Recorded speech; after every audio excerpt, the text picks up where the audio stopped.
I think one reason why some of the people hang on to the wind theory is they built a memorial in the park, and the day they had the opening, and it was built by a true wonderful man, a philanthropist that Colorado Springs, Bob Norris. The park was not going to let us do it, and he said he'd take over, and he would maintain it, and he would have the say in building it. He was a friend of my parents, and he's done that, and I've always really respected this man for doing that. But the day they had the opening, they had a minister at the podium, and a huge gust of wind came and blew the podium over. Mm. And I think everybody then thought, yeah, they do have wind here. Well, that wind didn't blow. Half the women had hats on, and they didn't blow their hats off. Mm. You know, it isn't wind. It just isn't. So I don't want people to be fearful of, you know, unless it's, you know, a tornado or mm-hmm. something. But other than that, no, it was not wind. Do you go to the memorial much? I used to every year, and I used to do it on my own. I didn't like to go when there was a lot of people. But I don't. I haven't in the last 3 years gone. And I've kind of felt guilty about that. But, you know, we haven't had the best weather, for one thing. I only go if the weather is really good, because it's kind of a hike down. But my mother wouldn't expect me to do that. She'd probably be upset with me if I was still doing that. We talked on the phone earlier, but you said a lot of people think that there were no bodies found, but you said there were, yes? Yes.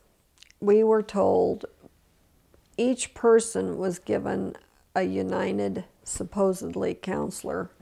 Ours was the baggage claim gal that was in charge of baggage claim. And she was very helpful. But I said, well, I don't know what to do for, you know, a funeral, or we're, you know, and so she said, well, in this case, what is generally done is a memorial service. So we set up the memorial service, had it all done. It was going to be on Thursday. And Wednesday night, the coroner called me, who was a friend of my parents, and said, where do you want your parents to be taken?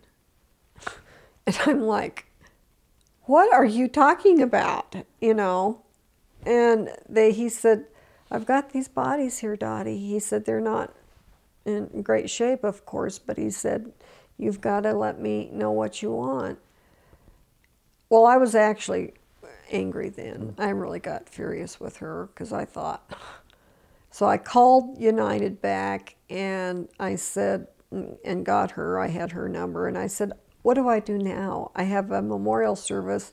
I've got their bodies, and it's gruesome sounding, but I mean, really, what am I supposed to do? And she said, do they have burial plots? And I said, yes, they do. And she said, have a graveside service. And she said, have it on a different day. And we had it in Longmont, Colorado, where my mother had lived with my biological father, and Clay had also lived there. He had family connections there. So they had a family plot there, and that's what we did. And so we had that, I think, the following Monday. We put it in the Longmont Times-Call.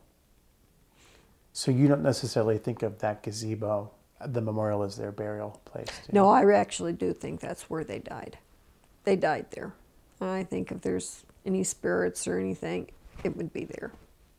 I mean, what we buried in Longmont is just a token to say we walked this earth. We're, you know, we were alive at a certain period of time. But I actually think the crash site is actually where they died, to me. Do you have any hopes about that memorial in the future, when you're not here, when your kids are older, what that'll be? You hope that people will remember what happened in that park? Oh, I don't think so, really. I think that's just my memory, maybe. It's just my family's memory. I mean, it's been 20 years, and it pretty much, you know, it tells you what happened on the stone. There's a stone with names, and it pretty much tells what happened. So, I mean, you know, it's time people move on and generations move on, and we're not the only people that have had an airplane crash, and lose loved ones. So no, it'll continue to be okay as long as my children are alive. You know, they'll think of it, but I don't expect my granddaughter to, you know, have anything to, you know, she's tiny and little, and she doesn't need that in her life. And flying's a way of traveling. You can't get around it. Nope, you really can't. So not today, anyway. nope. You really can't.